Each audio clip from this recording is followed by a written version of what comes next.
They called him Rome's savior. Instead, he became its nightmare. Behind the emperor's marble mask was a man who forced children into pools to satisfy his lust and threw victims off cliffs when he was done. Yet Tiberius did not begin as a monster. He began as the empire's hope. When Augustus died in 14 AD, Tiberius took power. He was no reckless youth, he was a hardened general who had marched through German forests, secured the empire's frontiers, and ruled with caution. Frugal, disciplined, and steady, Rome thought it had found safety.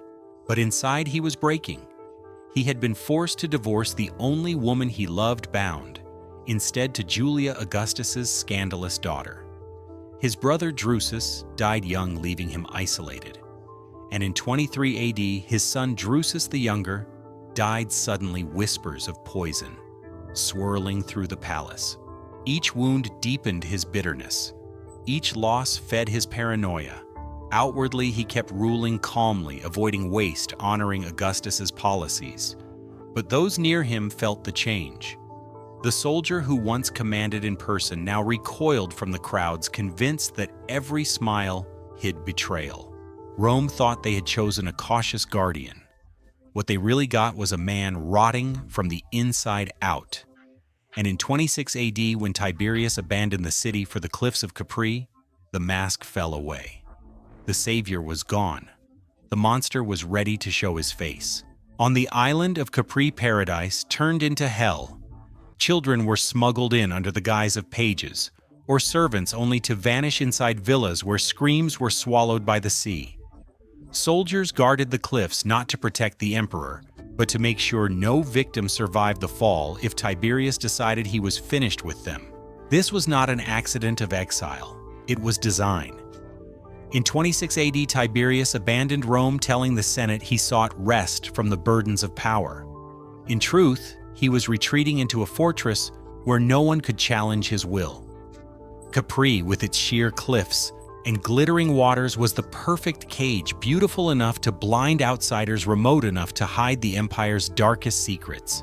Here, 12 villas rose, like marble palaces of pleasure and terror.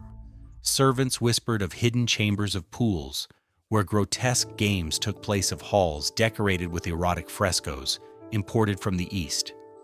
What looked like luxury was, in fact, an infrastructure for perversion. The Senate continued to sit in Rome, but real power now came from this island. Orders arrived in letters sealed with imperial authority, letters that could mean wealth, ruin, or death. Visitors who returned from Capri came back changed. Their eyes carried something haunted, as though they had glimpsed a world ordinary Romans could not imagine. Some never returned at all. And those who dared to whisper about what they had seen spoke of processions of children of nobles offering their own daughters to curry favor, of feasts that ended not with toasts, but with executions. Capri became a kingdom of shadows, ruled not by Roman law, but by Tiberius's appetite. And from that lonely throne, he governed an empire with one hand, while with the other, he plunged deeper into fantasies so obscene they would stain his name for eternity. They called them MINNOWS. Children, both boys and girls, dragged into the emperor's pool, taught to swim between his legs, to nibble at him like fish, while courtiers looked away in silence. What began as a grotesque game soon became the emperor's obsession, an entire ritual of humiliation played out in clear blue water under the Mediterranean sun. But the pool was only the beginning. Tiberius's villas were transformed into theaters of perversion. Eyewitnesses spoke of chains groups of 3 forced to perform intercourse while the emperor reclined and watched. He treated it as entertainment, arranging bodies like actors on a stage, directing scenes of obscenity with the cold detachment of a general giving orders in war. To him, sex was not intimacy. It was spectacle. The walls themselves echoed his hunger. Frescoes and statues imported from Greece and the East lined his chambers, each more explicit than the last. Scrolls of erotic poetry, manuals describing exotic techniques, even illustrations of acts Romans had no words to describe, all became blueprints for new games. His rooms were curated not as art collections, but as instruction manuals for corruption. What horrified even hardened courtiers was not just the depravity, but the creativity. Tiberius seemed determined to invent new forms of violation as if the old ones were no longer enough. Each encounter had to surpass the last. Each night had to explore a boundary Rome itself barely recognized, and every act carried witnesses. Servants, guards, astrologers, all were drawn into his orbit, forced either to watch or to enable.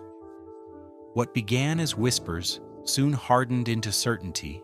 Capri had become an island where innocence died, where children were remade into playthings, and where the emperor himself was both director and executioner of Rome's darkest theater.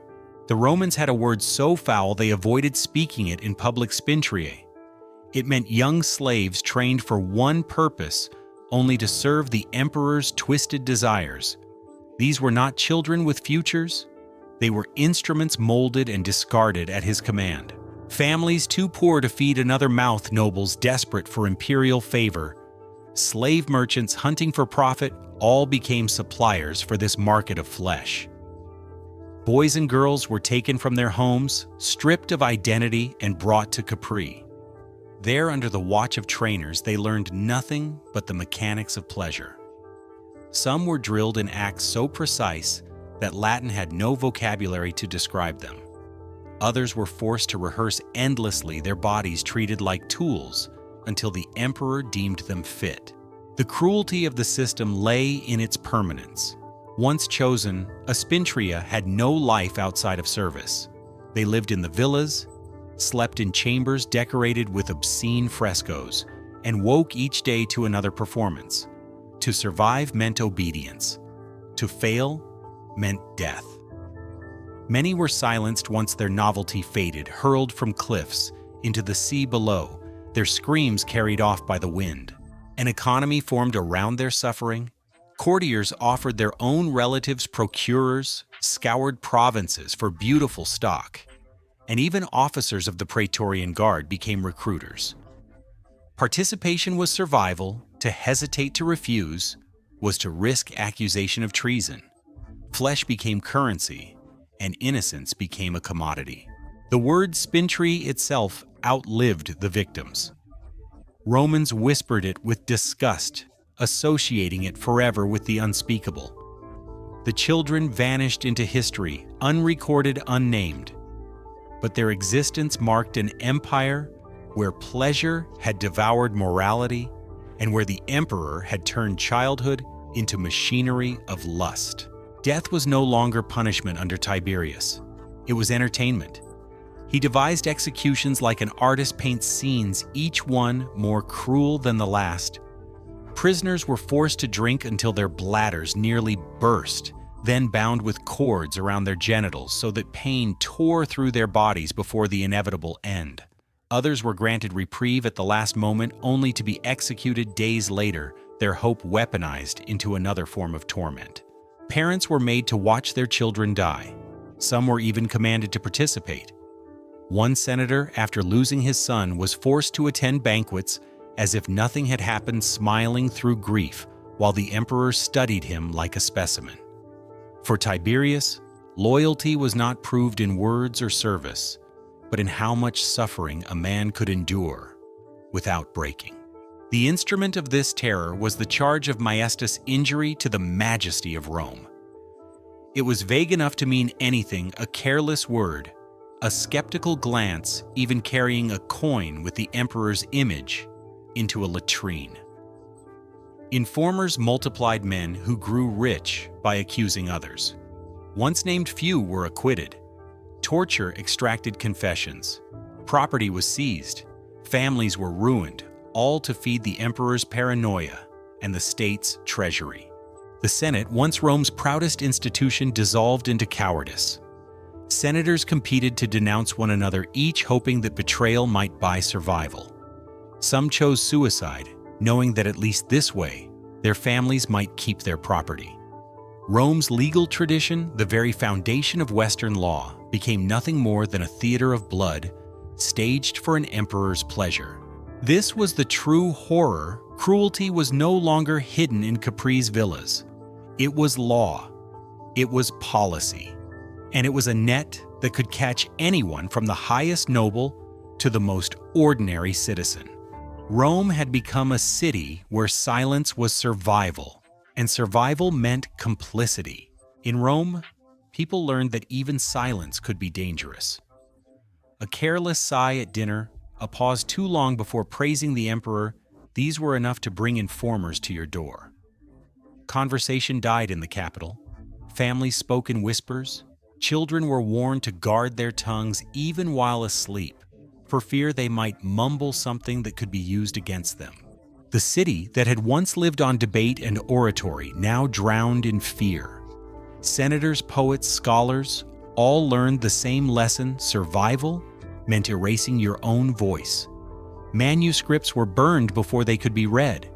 Plays that once mocked politicians vanished from the stage.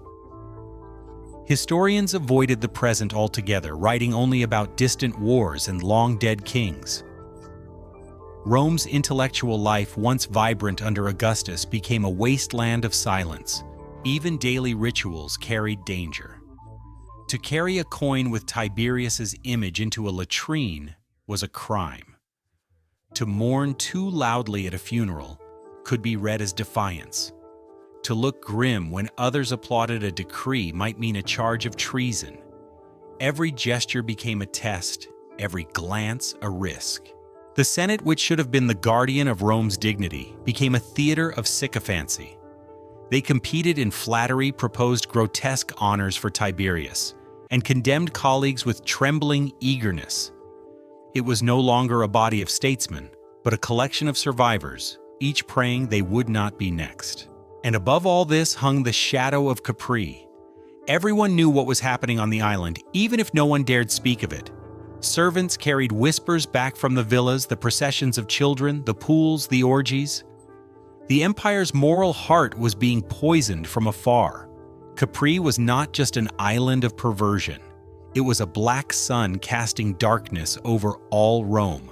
When earthquakes shook the cities of Asia Minor, Romans whispered that the gods were angry.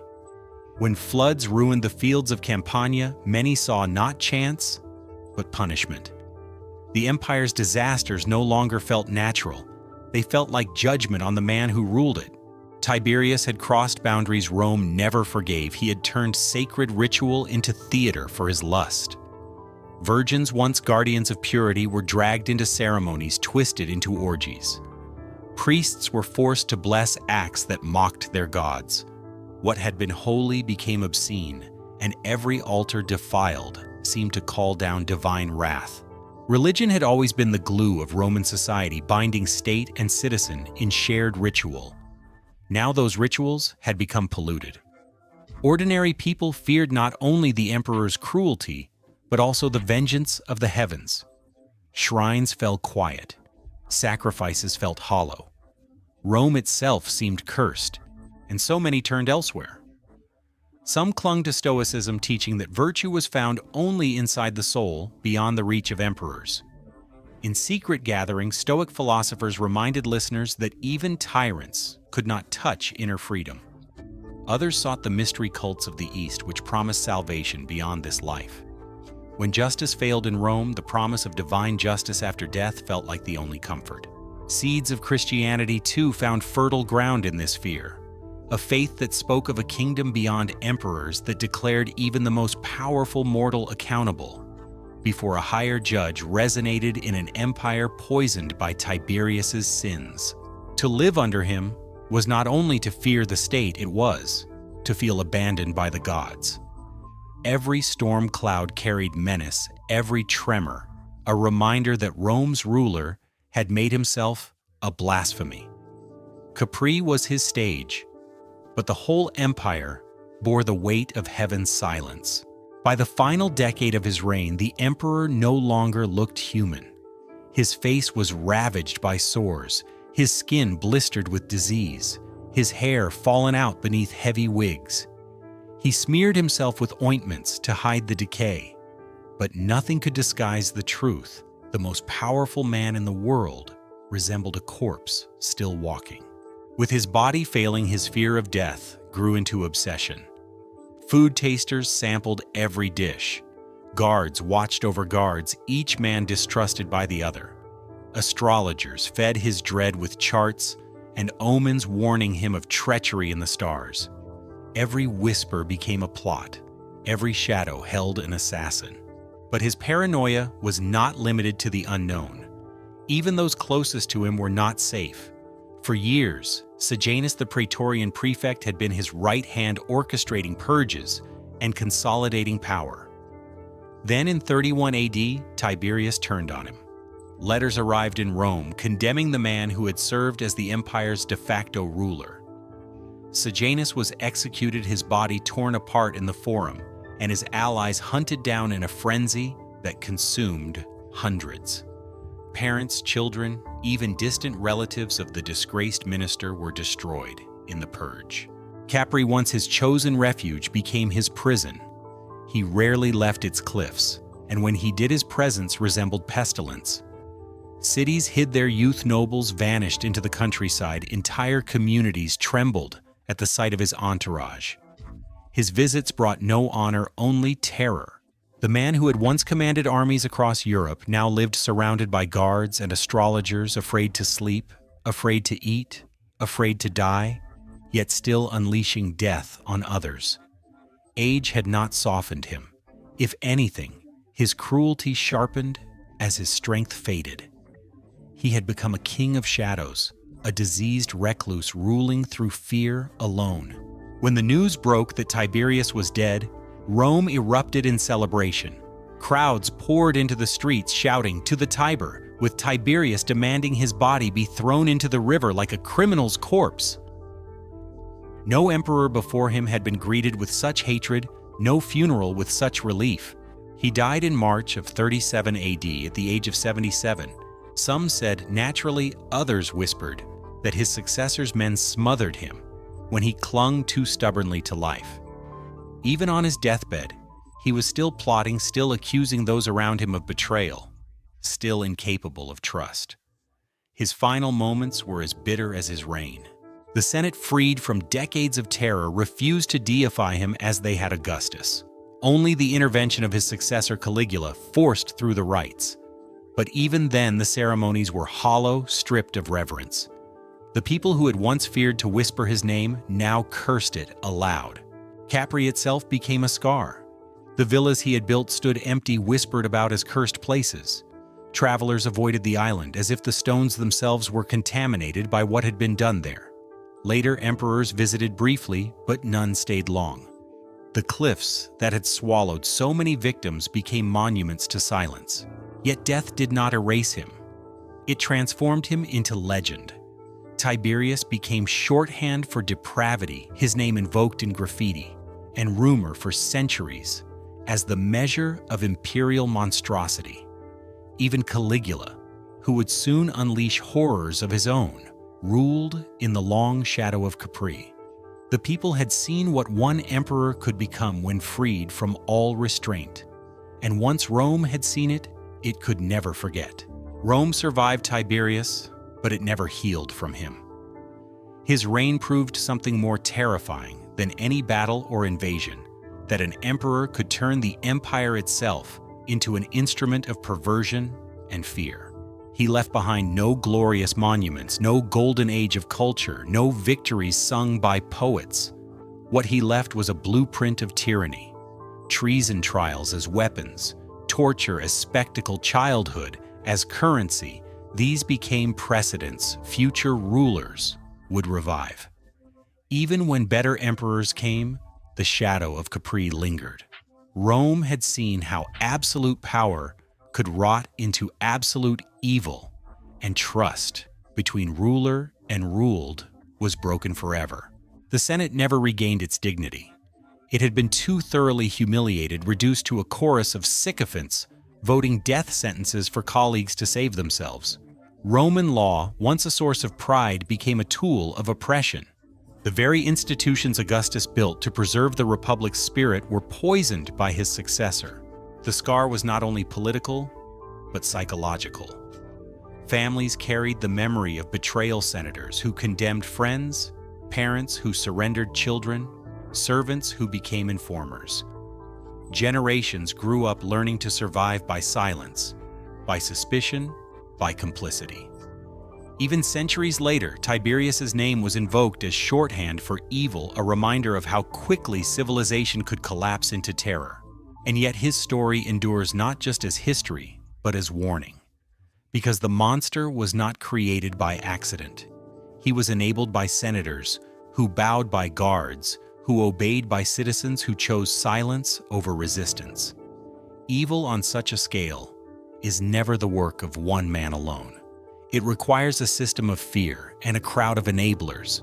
That is the legacy of Tiberius, proof that unchecked power can twist a ruler into a predator and a society into his accomplice. His empire outlived him, but the poison he poured into its soul remained. Capri's cliffs still rise above blue waters, beautiful and silent, but beneath their beauty lies the memory of Rome's darkest truth, that the real danger was not just Tiberius, but what Rome allowed him to become.